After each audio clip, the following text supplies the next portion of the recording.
आप पप्पू यादव का समर्थन करती हैं तो इसका कहीं ना कहीं उन्हें फायदा जरूर मिलेगा। और पप्पू यादव अगर सीवान सीट पर उनका समर्थन करते हैं तो यादव वोट हो सकता है कि उनके पक्ष। नमस्कार, मैं नाज़मीन खान और आप देख रहे हैं SPN 9 न्यूज। आप सभी का बहुत बहुत स्वागत है मेरे खास प्रोग्राम चुनावी अखाड़ा। पूर्णिया सीट पर त्रिकोणीय मुकाबला देखने को मिल रहा है, जहां जेडीयू पार्टी की तरफ से संतोष कुशवाहा को मैदान में उतारा गया है, तो वहीं राजद की तरफ से बीमा भारती को, तो वहीं कांग्रेस की तरफ से पप्पू यादव चुनाव लड़ना चाहते थे, लेकिन ये सीट कांग्रेस पार्टी के खाते में नहीं आई है, जिस वजह से बगावती सुर अपनाते हुए पप्पू यादव ने निर्दलीय चुनाव लड़ने का ऐलान कर दिया, नामांकन भी दाखिल कर दिया और पूर्णिया पर अपना दमखम दिखाते हुए पप्पू यादव नजर आ रहे हैं। जैसे ही पप्पू यादव की जीत का दावा कहीं ना कहीं तय होता हुआ नजर आया, तब से ही बीमा भारती, जो अब तक पप्पू यादव को बड़ा भाई कहती हुई नजर आ रही थी, वही बीमा भारती पप्पू यादव को एक गुंडे के रूप में दिखाने की पूरी कोशिशें करती हुई नजर आ रही है। बीमा भारती क्या कुछ कह रही हैं, सुनिए जरा।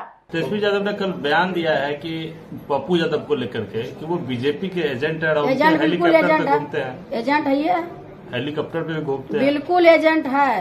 हम तो शुरू से ही बोल रहे हैं, एनडीए को जिताने के लिए उतरे हैं क्या यहाँ पे? बिल्कुल, वो तो फंडिंग भी कर रहा है बीजेपी उसको पूरा। तो जनता, पूर्णिया का जो लोकसभा का जनता है, उसको सोचना होगा कि हम जो है इस तरह का जो अभी से वो इतना वोटर को धमका रहे हैं, इतना व्यवसायी को धमका रहे हैं, सभी लोग हमको फोन करके कह रहे हैं अभी इतना उसका रुतबा है, तो फिर जीतने के बाद क्या होगा? पप्पू यादव पहले कह रहे थे कि वो कांग्रेस के नेता हैं, लेकिन कल राहुल गांधी ने खुले मन से आपको समर्थन दे दिया, क्या कहेंगी? आप लोग ना देखिए कि कांग्रेस हमारे साथ है, और राहुल जी का हम जो कार्यक्रम में गए, कितना हमारे राहुल जी जो है सम्मान किया, बात किए, चुनाव मुद्दा पर बात हुई, उन्होंने अपील किया मेरे लिए पूर्णिया की जनता से। तो पप्पू यादव कहते हैं कि हम कांग्रेस में हैं, तो कांग्रेस का चिंता रहता। तो जब अपना पार्टी को विलय किए, जब नेता का निर्णय हुआ कि बीमा भारती को चुनाव लड़ाना है, महागठबंधन के नेता के निर्णय का जो है कि उसको भी पालन करना चाहिए ना। पप्पू यादव का कहना है कि निर्दलीय से नॉमिनेशन ही नहीं करते, वो महागठबंधन को समर्थन देते और मजबूती से पार्टी में काम करते, वफादार बन के। पप्पू यादव का कहना है कि वो तो अपने मुंह से भी बोले हैं कि हमरा RSS का मदद मिल रहा है, बीजेपी का मदद मिल रहा है, खुद बोल रहा है, हम थोड़े बोल रहे हैं, वो खुद अपने मुंह से बोल रहा है, किसी और थोड़े बोल रहा है। वीडियो भी जारी हुआ, बहुत लोग देख रहे हैं, आप लोग भी देखे होंगे। तो कल के चुनाव के बाद लगता है कि कांग्रेस और राजद के समर्थक आपके और आएंगे? बिल्कुल आएंगे, क्यों नहीं आएंगे। हमारे जो है जनता है, समझ चुका है, और हमारे जनता समझदार है, मतदाता समझदार है कि कहाँ वोट करना है।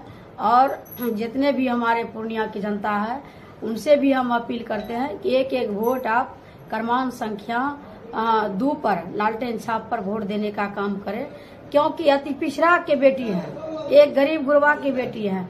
तो मैं यही आग्रह करेंगे सबसे कि मुझे यहाँ से आप जिता करके लोकसभा भेजे, ताकि हम पूर्णिया का विकास कर सके। जिस तरह से हमने रुपौली में विकास किए हैं, उसी तरह से पूर्णिया का विकास करेंगे। तो लालू यादव भी आ रहे हैं प्रचार प्रसार में, आपके पता चल रहा है? बिल्कुल आएंगे हमारे भाई जो है कि कल आदरणीय तेजस्वी यादव जी, वो भी कल आएंगे, यहाँ रुकेंगे, 2 दिन का कार्यक्रम है। लालू यादव जी के भी आने की संभावना है? हाँ, उनका भी आने का है, क्योंकि तबीयत भी खराब रहता है, तो फिर भी मेरे प्रचार में वो आएंगे। अभी लालू यादव जी का फोन भी आ रहा था, क्या कुछ बात हुई मैम? मेरे साथ आने वाले हैं अभी लालू यादव से आपकी फोन पे बातचीत हुई, आने वाले हैं। सभी लोग आ रहे हैं। बीमा भारती के बयान के बाद एक सवाल यहाँ पर बनता है कि पप्पू यादव जिस तरीके से पिछले चुनाव भी पूर्णिया से जीतते हुए नजर आए हैं, पूर्णिया पर पप्पू यादव का दमखम हमेशा से देखने को मिला है, वहां की जनता भी पप्पू यादव को समर्थन कर रही है, तो यानी कि बीमा का हारना तय मान लिया जाए। ऐसे में पप्पू यादव के समर्थन की बात करें तो यहाँ पर कई ऐसे भारतीय जनता पार्टी के नेता भी मौजूद हैं, यहाँ पर एनडीए के सहयोगी दल के नेता भी मौजूद हैं जो पप्पू यादव को समर्थन करते हुए नजर आ रहे हैं। लेकिन एक और ऐसा चेहरा है जो आरजेडी से अलग है, जो खुद निर्दलीय चुनाव लड़ता हुआ नजर आ रहा है, और वो चेहरा कहीं ना कहीं पप्पू यादव को अपना समर्थन देता हुआ नजर आ सकता है। दरअसल जिस चेहरे की बात की जा रही है वो एक महिला चेहरा है। सिवान से निर्दलीय चुनावी मैदान में उतरी हैं हिना शाह। शहाबुद्दीन की पत्नी हैं और ऐसे में आरजेडी के तहत वो कई बार यहाँ पर नजर आई हैं। उनके जो पति हैं वो आरजेडी से नेता भी रह चुके हैं, लेकिन जिस तरीके से आरजेडी कदम उठाती हुई नजर आ रही है, तो हिना शहाब ने नाराजगी के चलते सिवान से निर्दलीय चुनावी मैदान में उतरने का फैसला कर लिया। वही पप्पू यादव यहाँ पर हिना के समर्थन में भी बोलते हुए नजर आए थे। क्या कुछ कह रहे थे, देखिए जरा। सभी जगह इंडिया गठबंधन के लिए काम करूंगा, सिवाय एक जगह जहां एक व्यक्ति की जिंदगी का कत्ल किया गया, वो है सिवान।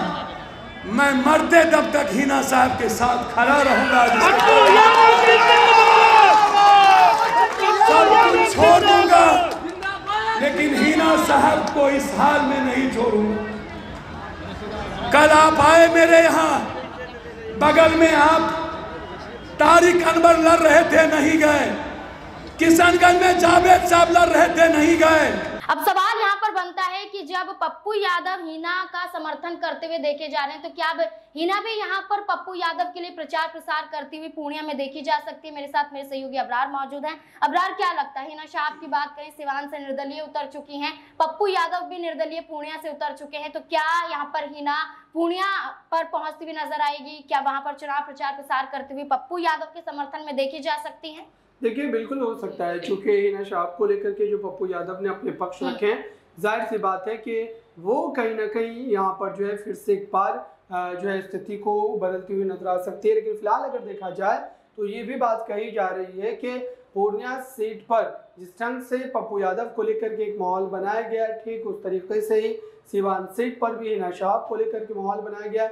आरजेडी से एक उम्मीद थी पप्पू यादव को भी और हिना शहाब को भी कि उन्हें जो है टिकट मिल सकता है, लेकिन उसके बाद आरजेडी ने जिस तरीके से फैसले को पलटा है, जाहिर सी बात है कि ये चौंकाने वाला मामला था। और अगर हिना शहाब पप्पू यादव का समर्थन करती हैं तो इसका कहीं ना कहीं उन्हें फायदा जरूर मिलेगा। और पप्पू यादव अगर सिवान सीट पर उनका समर्थन करते हैं तो यादव वोट हो सकता है कि उनके पक्ष में जाता हुआ नजर आए। तो यहाँ पर मामला जो है दो तरफा है और जाहिर सी बात है कि अब तक के जो बयान दिए गए हैं उन बयानों के आधार पर बिल्कुल पूरी तरीके से मामला जो है वो दोनों नेताओं के बीच कहीं ना कहीं सहमति वाला नजर आ रहा है। देखिए, बिल्कुल सहमति वाला नजर तो आ रहा है। अब ऐसे में पप्पू यादव की मुश्किलें जो लगातार देखी जा रही थी कि कांग्रेस पार्टी से अलग हटकर वो कदम उठा रहे हैं, तो कहीं ना कहीं हो सकता है कि पार्टी उन्हें निष्कासित करते हुए नजर आए। लेकिन अंदर खाने की बात करें तो कांग्रेस पार्टी खुद पप्पू यादव का समर्थन करते हुए देखी जा रही, क्योंकि अभी तक पप्पू यादव के खिलाफ कोई भी कार्यवाही होती हुई नजर नहीं आई है। अब इस मुद्दे को लेकर आपकी क्या राय है कि क्या पप्पू यादव की जीत सुनिश्चित यहाँ पर पूर्णिया सीट से कर ली जाए? क्या है आपकी राय, कमेंट सेक्शन में जरूर बताएं। देखते रहे SPN9 न्यूज। धन्यवाद।